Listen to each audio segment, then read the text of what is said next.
Physio and health blog में मैं doctor Jayashree physiotherapist.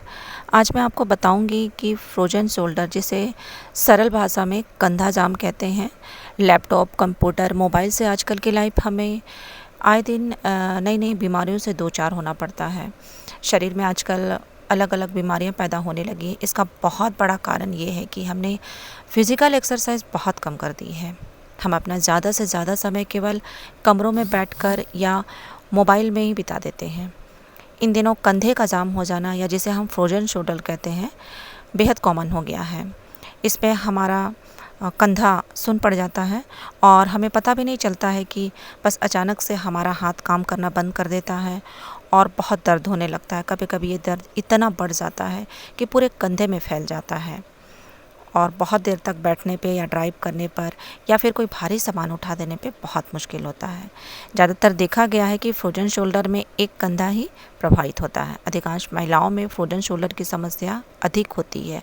Hormones स्तर के बदलाव के कारण होता है और मधुमेह वाले लोगों में फ्रोजन शोल्डर की समस्या अधिक होती है। अगर किसी को मेडिकल इशू है तो फ्रोजन शोल्डर की समस्या हो सकती है।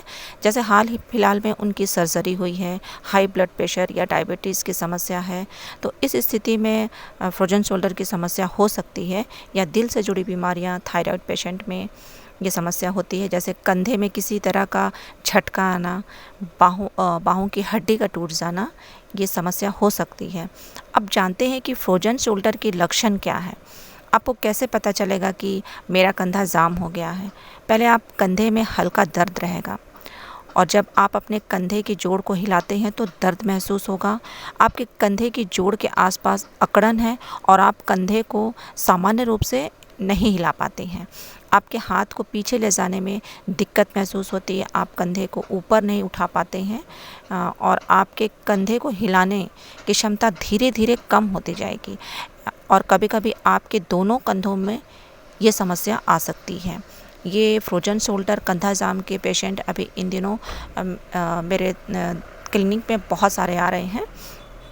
एक सवाल ये भी करते हैं कि क्या ये प्रॉब्लम घर पर रहकर हम ठीक कर सकते हैं? तो बेशक आप घर पर रहकर भी ठीक कर सकते हैं।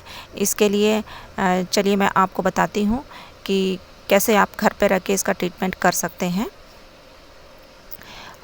जैसे आप लक्षण दिखें आपको तो शोल्डर की, तो आप कुछ ऐसा उपाय है जिसे आप घर पर भी रहकर कर सकते हैं। जैसे दिन में 10 या 15 मिनट के लिए आप अपने कंधे पर गर्म पानी की थैली या गर्म पैक का प्रयोग करें।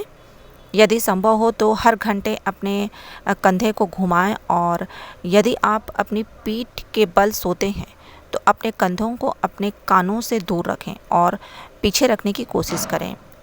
ज़्यादा मोबाइल का प्रयोग ना करें। जब आप कुर्सी पर बैठे तो अपने पोस्चर को सही रखें।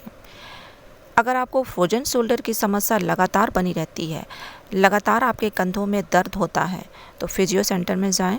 फिजियोथेरेपिस्ट की बताएं अनुसार आप एक्सरसाइज करें। इलेक्ट्रोथेरेपी दर्द को कम करेगी। मैनुअल थेरेपी दर्द में कमी और कंधे हिलाने की क्षमता को वापस लाने में आपकी मदद करेगी। एक्सरसाइज और रखरखाव सुधार और रोकथाम में आपके कंधों को मजबूती लाएगी। फ्रोजन शोल्डर में न्यूरोथेरेपी और फिजियोथेरेपी आपकी बहुत मदद करेगी। अगर आप में से किसी को भी फ्रोजन शोल्डर या कंधे जाम की समस्या लगातार बनी रहती है तो आप नज़दीक के किसी फिजियोथेरेपी सेंटर में जाएं, देर ना करें। और अगर आपको फ्रोजन शोल्डर संबंधी समस्या होती है तो आप मेरे कमेंट बॉक्स पर अपने मैसेज छोड़ सकते हैं, मैं रिप्लाई ज़रूर दूंगी।